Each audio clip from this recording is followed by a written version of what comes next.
Assalamualaikum students, my name is Humaira Bashir and you are watching Epic Words। Last time हमने last video में जो discuss किया था वो था ऑक्सीडाइजिंग एंड रिड्यूसिंग एजेंट, यानी ऑक्सीडाइजिंग एजेंट क्या होते हैं और रिड्यूसिंग एजेंट क्या होते हैं। आज हम डिस्कस करेंगे ऑक्सीडेशन रिडक्शन रिएक्शन, यानी ऐसा प्रोसेस जिसमें ऑक्सीडेशन भी हो रही हो और रिडक्शन भी हो रही हो, उसे हम कहते हैं कि ये ऑक्सीडेशन रिडक्शन रिएक्शन है। चलें ये टॉपिक की तरफ चलते हैं। ऑक्सीडेशन रिडक्शन रिएक्शन, या फिर इसे हम एक और नाम भी देते हैं रिडॉक्स रिएक्शन। डेफिनेशन: ऐसा केमिकल रिएक्शन जिसमें ऑक्सीडेशन स्टेट ऑफ वन और मोर सब्सटेंस चेंजेस, यानी ऐसा केमिकल रिएक्शन जिसमें एक या एक से ज़्यादा सब्सटेंस की ऑक्सीडेशन स्टेट चेंज हो रही हो, उसे हम कहते हैं कि ये ऑक्सीडेशन रिडक्शन रिएक्शन है या फिर रिडॉक्स रिएक्शन है। ऐसा केमिकल रिएक्शन जिसमें किसी भी एक या एक से ज़्यादा सब्सटेंस की ऑक्सीडेशन स्टेट चेंज हो रही हो, उसे हम कहते हैं कि ये ऑक्सीडेशन रिडक्शन रिएक्शन है। एग्जाम्पल की तरफ चलते हैं।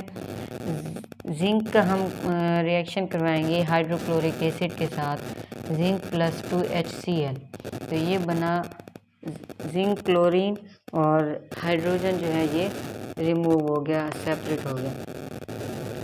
अब ऑक्सीडेशन स्टेट और ऑक्सीडेशन नंबर तमाम एटम्स की या फिर आयंस की इस रिएक्शन में मैं आपको नीचे दिखा रही हूँ। लेट्स सपोज ये जिंक है, जिंक की यहाँ पे जो ऑक्सीडेशन स्टेट है वो 0 है और हाइड्रोजन की जो ऑक्सीडेशन स्टेट है वो +1 है, क्लोरीन की ऑक्सीडेशन स्टेट है वो -1 है। अब जब ये आपस में आयनाइज हुए, डिसोसिएट हुए, डिकम्पोज हुए, तो ये क्या होगा, ये जो Zn है ये Zn कहाँ पे शिफ्ट हो जाएगा, ये जो क्लोरीन है ये क्लोरीन और ये Zn मिल जाएंगे, ZnCl2 बन गया, प्लस हाइड्रोजन रिमूव हो गया। अब यहाँ पे देखें जिंक की ऑक्सीडेशन स्टेट क्या है, 0। जब ये ऑक्सीडाइज हुआ या फिर रिड्यूस हुआ, तो यहाँ पे आने के बाद इसकी मैं आगे चल के बताऊँगी कि जिंक ऑक्सीडाइज हुआ या रिड्यूस हुआ। जिंक की जो ऑक्सीडेशन स्टेट है वो टोटली चेंज हो चुकी है। कैसे? यहाँ पे जिंक की ऑक्सीडेशन स्टेट क्या थी, 0। यहाँ पे आ जाएं तो जिंक की ऑक्सीडेशन स्टेट क्या होगी, +2।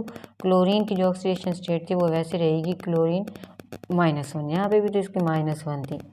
अब हाइड्रोजन की यहाँ पे ऑक्सीडेशन स्टेट क्या थी, +1। जब ये डिकम्पोज हुआ तो हाइड्रोजन की ऑक्सीडेशन स्टेट क्या हो गई, यहाँ पे जाने के बाद 0।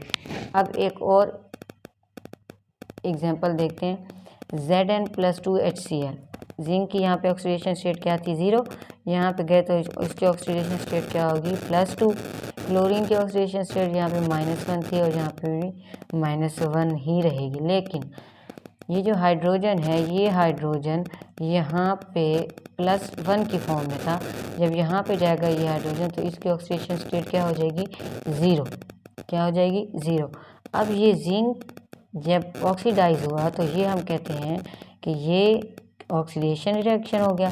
और यहाँ पे देखें, यहाँ पे रिडक्शन हो रही है, रिडक्शन हो रही है। ऊपर हमने जो डेफिनेशन पढ़ी थी कि ऐसा केमिकल रिएक्शन जिसमें ऑक्सीडेशन स्टेट चेंज हो रही हो एक या एक से ज़्यादा सब्सटेंस की, तो यहाँ पे देखें कि जिंक की ऑक्सीडेशन स्टेट चेंज हो चुकी है, हाइड्रोजन की भी ऑक्सीडेशन स्टेट चेंज हो चुकी है।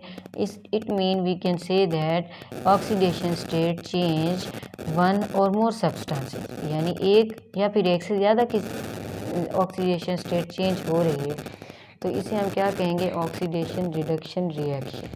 अगर वीडियो अच्छी लगे तो चैनल को सब्सक्राइब करना मत भूलिएगा।